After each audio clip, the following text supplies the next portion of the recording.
반갑습니다. 이보다 조금 더 알 뿐입니다. 순수 물질의 상변화 과정에 대해 알아보도록 하겠습니다. 먼저 순수 물질에 대해 알아보도록 하겠습니다. 다음에 네 가지의 경우에 있어서 이제 세 번째까지는 우리가 순수 물질이라고 할 수 있고, 네 번째는 순수 물질이 아닌데, 먼저 이제 첫 번째 경우부터 살펴보면 이제 하나의 원소로 이루어져 있기 때문에 이 부분은 여러분들이 당연히 순수 물질이라고 볼 것이고, 공기 같은 경우는 실제로는 여러 가지의 원소들이 혼합된 혼합물인데, 이제 그러한 원소들의 그 조성이 이제 균일하게 하고 일정하게 되어져 있기 때문에 이제 우리가 공기 역시 이제 순수 물질로 취급을 하게 되겠습니다. 세 번째 경우는 이제 물의 이제 상이 이제 다른 경우로 이렇게 이제 수증기와 이제 물이 있다라고 했을 때 이제 서로 상은 다르지만 이제 화학적 조성이 동일하기 때문에 이제 순수 물질이라고 할 수가 있겠습니다. 하지만 이제 네 번째 경우에는 이제 공기가 원래는 이제 혼합물이고 이제 여러 가지 원소들이 이제 그 조합이 되어 있는 경우이기 때문에, 따라서 이제 공기가 이제 액상으로 있을 때는 이제 화학적 조성이 다르기 때문에 이 경우는 이제 순수 물질이 아니라고 할 수가 있겠습니다. 따라서 이제 순수 물질이라는 것은 결국 어떤 이러한 단일 그 원자나 이제 분자로 된 경우뿐 아니라 이제 화학적 조성이 일정하고 이제 균일하다라고 하면 이제 순수 물질로 이제 볼 수가 있겠습니다. 이제 물질의 상에는 이제 다음에 그림에 보시는 것처럼 이제 고상, 액상, 기상이 있고, 이제 고상은 말 그대로 이제 고체 상태이고, 액상은 액체, 기상은 기체라고 보시면 되겠고, 그림에서도 여러분들이 확인을 할 수 있겠지만, 이제 고상에서 이제 이러한 원자나 분자 사이의 거리가 이제 가장 가깝기 때문에 이제 결합력이 가장 크다라고 할 수 있겠고, 이제 점점 갈수록 이제 결합력은 약해지고, 특히 이제 기체 같은 경우는 이제 결합력이 거의 없기 때문에 이제 기체는 이제 랜덤한 운동을 하게 되겠습니다. 즉 이제 불규칙하게 이러한 원자나 분자들이 이제 운동을 한다라고 보시면 되겠고, 또한 우리가 연력학에서 주로 다루는 물질의 상은 이제 이 기체를 주로 이제 다룬다라고 보시면 되겠습니다. 기체는 이제 그 무질서하게 움직이기 때문에 우리가 이제 고체와 같이 어떤 그 물질 자체만으로 보고 우리가 해석을 할 수는 없고, 따라서 이제 상태량들을 통해서 우리가 해석을 한다라고 보시면 되겠습니다. 순수 물질의 상변화에 대해 알아보도록 하겠습니다. 먼저 이제 고체에서 이제 액체로 이제 변화를 할 때, 이제 고체에서 액체로 변하는 것을 이제 융해라고 하게 되고, 액체에서 이제 고체로 변하는 것을 이제 응고라고 하겠습니다. 액체에서 기체로 되는 것을 기화 혹은 증발이라고 하고, 이제 반대로 이제 기체에서 액체로 변하면 이제 응축, 액화라고 하겠습니다. 이제 기체와 고체 사이는 이제 둘 다 이제 고체에서 그 기체로 가는 것도 승화이고, 기체에서 이제 고체로 가는 것도 마찬가지로 우리가 승화라고 하겠습니다. 물의 상변화 과정에 대해 알아보도록 하겠습니다. 다음과 같은 피스톤 실린더 장치에 있어서 이제 1기압의 이제 온도가 20도씨인 물이 이제 첫 번째 상태에 있다라고 했을 때, 이 상태에 있어서는 우리가 이제 물은 그냥 우리가 이 대기압 상태에서는 수증기가 아니라 물만 있기 때문에, 따라서 피스톤 실린더 장치에 있어서 이제 실린더 이쪽 안에는 이제 모두 물만 있게 되게 되고, 따라서 이제 이때 상태 1을 우리가 압축 액체라고 하게 되고, 이제 이 상태에서 이제 우리가 열을 가해서 이제 온도를 계속 증가를 시키고, 온도를 계속 증가를 시켜서 이제 상태 2에서는 우리가 이제 온도가 이제 100도씨에 도달을 하게 되게 되면 이제 물은 끓기 시작하게 되게 되고, 이제 물이 끓기 시작할 때 상태의 그 이 실린더 안쪽에 있는 물을 우리가 이제 포화 액체라고 하겠습니다. 일단 이제 건도에 대한 것은 잠깐 이제 상태를 모두 살펴본 다음에 설명을 드리도록 하겠습니다. 이제 물이 끓기 시작하면 이제 수증기가 이제 발생하기 시작하는 그, 그 구간이라고 보시면 되겠고, 따라서 이제 이때부터 수증기가 발생을 해서 이제 그 상태 3에 오게 되면 이제 이 그 실린더 안에는 이러한 포화 증기와 이제 포화 그 액체가 이제 동시에 그 존재를 하게 되게 되고, 이때 이제 이 상태 3을 이제 포화 액체 증기 혼합물이라고 하겠습니다. 또는 이제 어떤 책에는 이제 습증기, 이제 습포화 증기라고도 하고, 또한 이제 지금 압력은 계속 일정하게 유지를 하면서 이제 온도를 또 계속 이제 높이면 이제 온도를 계속 높이는 것이 아니라 이제 열을 계속 가하면, 일단 지금 상태 그 온도 상태량을 보시면 아시겠지만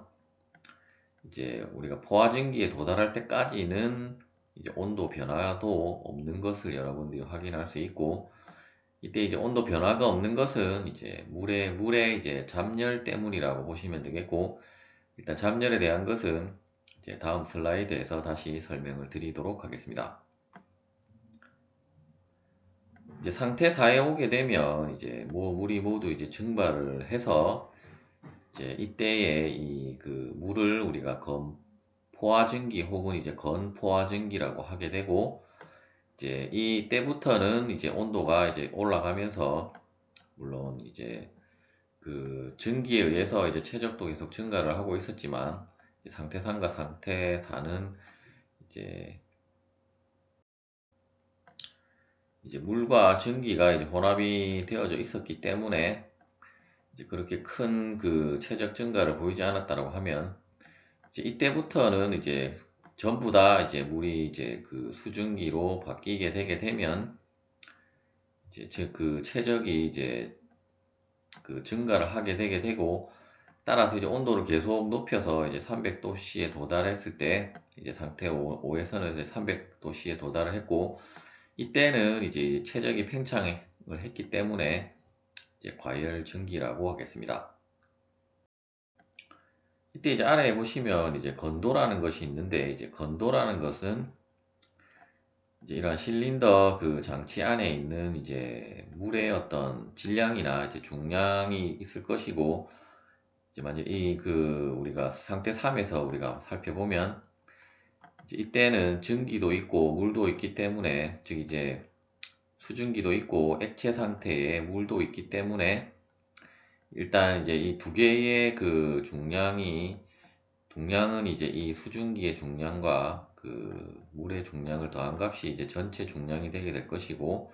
혹은 이제 전체 질량이 되게 될 것이고, 이제 전체 질량에 대해서 이제 수증기의 비를 우리가 그 건도라고 하게 되고, 반대로 이제 전체 질량에서 이러한 액체의 비를 우리가 습도라고 하겠습니다. 따라서 우리가 수식으로 적어보면 이제 우리가 건도를 우리가 x라고 표기를 하게 되게 되고, 이때 이제 mf는 포화 액체의 질량, 그리고 mg는 포화 증기의 질량이고, 결국 이 두 개를 더한 것이 결국은 전체의 그 질량이 되게 될 것이고, 따라서 이제 전체 질량에서 이제 그 수증기가 이제 차지하고 있는 질량의 비가 바로 이제 건도라고 할 수 있고,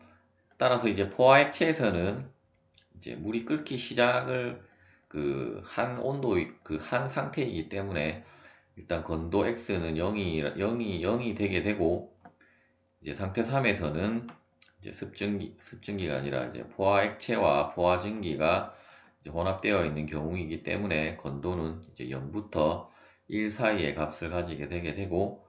또한 포화 증기에서는 모두 이제 포화 증기로 바뀌었기 때문에 따라서 이제 건도는 1이 되게 되겠습니다. 과열 증기에서는 결국 이제 이 경우도 이제 증기밖에 없기 때문에 어차피 포화 증기 상태에서 이제 건도가 1이 나왔으므로 이제 과열 증기에서는 이제 건도는 무의미하고, 마찬가지로 압축 액체에서도 이제 증기는 없기 때문에 이제 건도는 무의미하다라고 볼 수가 있겠습니다.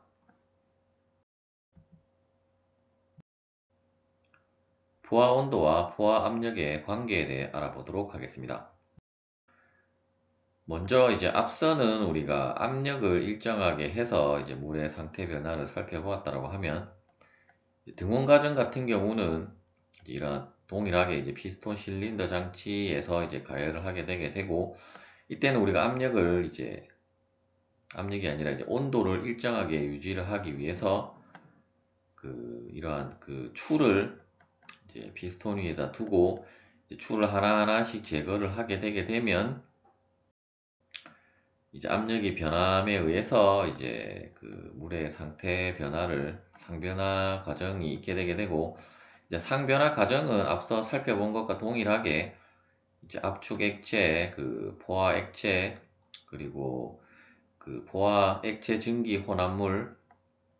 혹은 이제 포화 혼합물, 그리고 이제 포화 증기, 그리고 과열 증기로 이제 상태 변화는 동일하게 이제 가게 되게 되고, 그리고 이제 다음 영상에서 우리가 이제 이러한 상변화에 대한 상태 선도를 이제 고려를 하게 될 건데, 앞서 이제 등압 과정에서는 우리가 압력이 일정했기 때문에 이제 TV 선도를 작성을 해서 이제 상태에 대해서 고찰을 하게 될 것이고, 이러한 등온 과정에서는 우리가 온도를 일정하게 두었기 때문에 이제 PV 선도로 이제 상변화 과정을 해석을 하게 되겠습니다. 이제 앞서 상변화 과정에 있어서 우리가 어떤 온도를 일정하게 하거나 압력을 일정하게 해서 고려를 하지 않는다라고 하면, 결국 우리가 압력의 온도에 따라서 이제 포화 압력은 이러한 식으로 정해지게 되게 되므로, 따라서 이러한 어떤 임의의 뭐 추를 올린다든지 단열을 한다든지의 그러한 것이 없다라고 하면, 이제 온도에 따라서 이제 포화 압력은 정해지게 되게 되고, 혹은 이제 어떤 압력에 대한 이제 포화 온도도 이제 정해지게 되게 되므로, 따라서 이제 포화 압력과 포화 온도는 이제 다음에 함수 관계에 있게 되게 되고, 따라서 이제 하나가 정해지게 되면 나머지 하나도 이 하나에 의해서 정해지게 된다라는 관계식이라고 보시면 되겠고, 따라서 이제 이러한 테이블에 있는 수치 값을 기준으로 우리가 그래프를 작성을 해보면, 이제 포화 압력과 포화 온도의 관계는 이제 다음에 그래프로 작성이 되어지는 관계를 가지게 되겠습니다. 즉 이제 관계가 선형 관계는 아니고 이제 일단 비선형 관계라는 것을 이제 그래프에서 여러분들이 확인을 할 수 있고, 또한 이제 온도가 이제 높아짐에 따라서 이제 압력도, 즉 이제 그냥 온도가 아니라 포화 온도가 이제 높아질수록 이제 포화 압력은 어떤 비선형적으로 조금 더 급격하게 증가를 하는 것을 그래프로 여러분들이 이제 확인을 하실 수가 있습니다. 마지막으로 잠열에 대해 알아보도록 하겠습니다.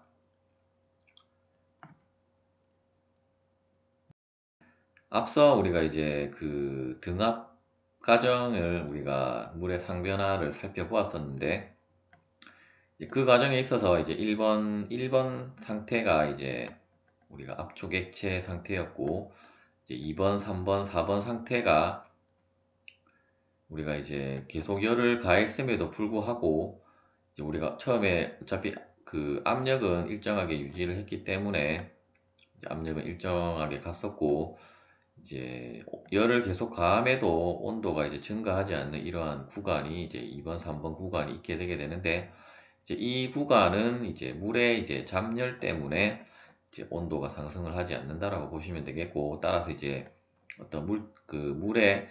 그 잡열에 해당되는 열량이 공급이 이제 다 완료가 된 4번 상태부터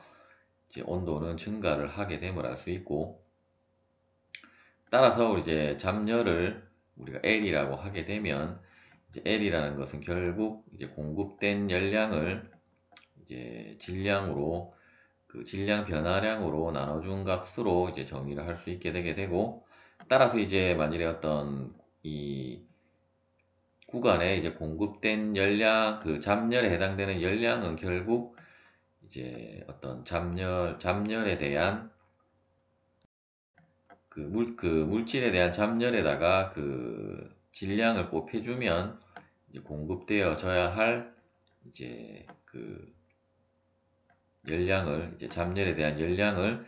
이제 계산을 할 수 있다라고 보시면 되겠습니다. 이때 이제 델타 M은 우리가 밀폐계라고 하면 결국 질량 유동은 없기 때문에 그냥 그 시스템 안에 질량으로 나눠주면 되고, 개방계 같은 경우는 이제 들어오는 질량과 나가는 질량의 차이를 우리가 델타 M이라고 하게 되면, 이제 그 차이를 이제 그 공급된 열량에다 나눠주게 준 값을 이제 잡열이라고 할 수가 있겠습니다. 따라서 이제 잡열의 단위는 이제 킬로줄 퍼 킬로그램으로 우리가 표시를 할 수 있게 되게 되고, 즉 이제 단위 그 질량당 이제 열량으로 이제 잡열은 그 표시가 되기 때문에, 다음과 같은 어떤 물질마다 이제 상태량으로 이제 테이블화 할 수 있게 되게 되고, 또한 이제 잡열은 결국 지금 이제 이 TV 선도에서는 우리가 이제 액상에서 기상으로 가는 그 증발 잡열만 이제 표시가 되어져 있는데, 실제로는 이제 고상에서 액상으로 가는 이제 융해 잡열도 이제 있게 되게 되고, 따라서 이제 그 이제 보일링 데이터는 결국 이제 융해 잡열이라고 보시면 되겠고, 이제 브리징 데이터는 이제 보일링 데이터가 이제 그 액상에서 기상으로 가는 것이기 때문에 이제 증발 잡열이라고 보시면 되겠고, 이제 증발 잡열은